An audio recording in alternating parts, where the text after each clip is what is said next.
half a dozen phones that Asus launched in one day. Today we've managed to get our hands on one of those phones, the Zenfone 4, and let's unbox it and take a quick look. Opening up the box, well, I'm so used to saying we've got the phone itself, but not here, not today. For a change, we don't have the phone first, but some reading material and a soft case. We then have the Zenfone 4. Let's take it out of its plastic. The back looks absolutely stunning, fantastic. Given the glass back, it is nice to see that Asus have included the soft case. Should keep the design visible and not add to the bulk while fending off a few scratches and providing better grip. We then have a travel adapter, a pair of in-ear earphones, replaceable ear tips for them, and a USB Type-C cable. Now let's take a closer look at the Zenfone 4 itself. I love the looks. The phone is quite slim at 7.5mm. There is a 5.5-inch display here. Both that and the back are covered by Corning's 2.5D Gorilla Glass. The phone looks and feels premium, but that said, the back is a fingerprint magnet. Keeping it free of smudges and fingerprints is gonna be a chore. Here we have the Asus logo, dual cameras and a dual tone dual LED flash. To the front, like I said, we've got a 5.5-inch display. This is an IPS LCD panel with a full HD resolution, so about 400 pixels per inch.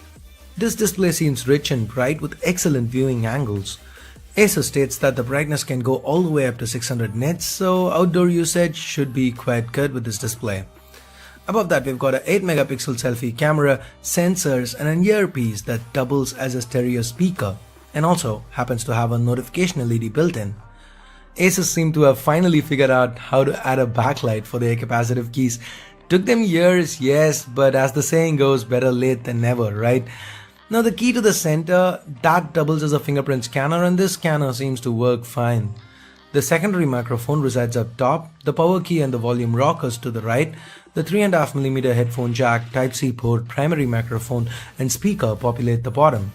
Remember, there is support for high-res audio and also DTS Headphone X support for 7.1 virtual surround sound.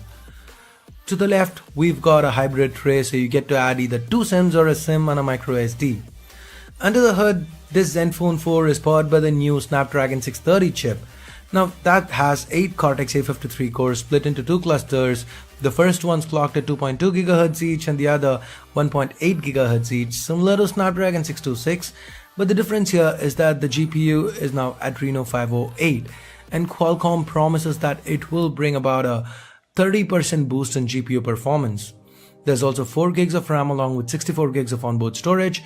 It is worth noting that there is another variant, not the Pro variant, another Zenfone 4 variant that comes with the Snapdragon 660 chip and 6 gigs of RAM. Anyway, all this is backed up by a 3300 mAh battery. As far as software goes, the Zenfone 4 is running on the latest Zen UI 4.0. We've got Google cards to the leftmost pane. There's not a lot of bloat, but the apps that are preloaded are mostly uninstallable. Zen UI 4.0 is built on top of the latest version of Android 7.1.1 Nougat. That means the regular Nougat features like split screen support to run two apps side by side at the same time for better multitasking and quick switch to rapidly jump between the last two apps by double tapping the recent key are present and accounted for. Asus has a bunch of their own tweaks as well, including support for themes, a mobile manager and endless home screen customization options.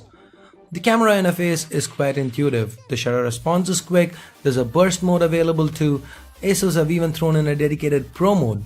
Comes with a level and everything, you get to tinker around with a lot of manual settings.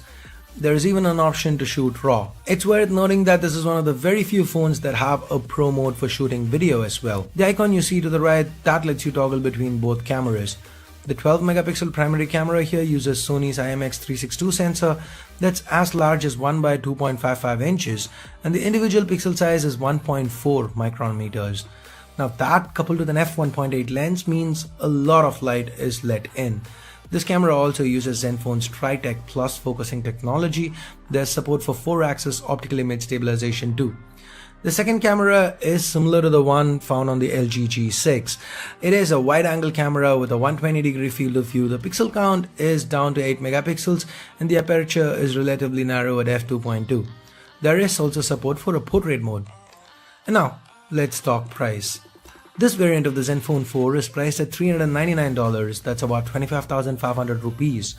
Well, I am excited about all the bells and whistles this phone provides. Snapdragon 630 at this price does seem to be a little bit of a hard sell. But it is just the unboxing and I'm not going to be quick to judge. Let me use the Zenfone 4 for a bit and I'll have more to say in my full review.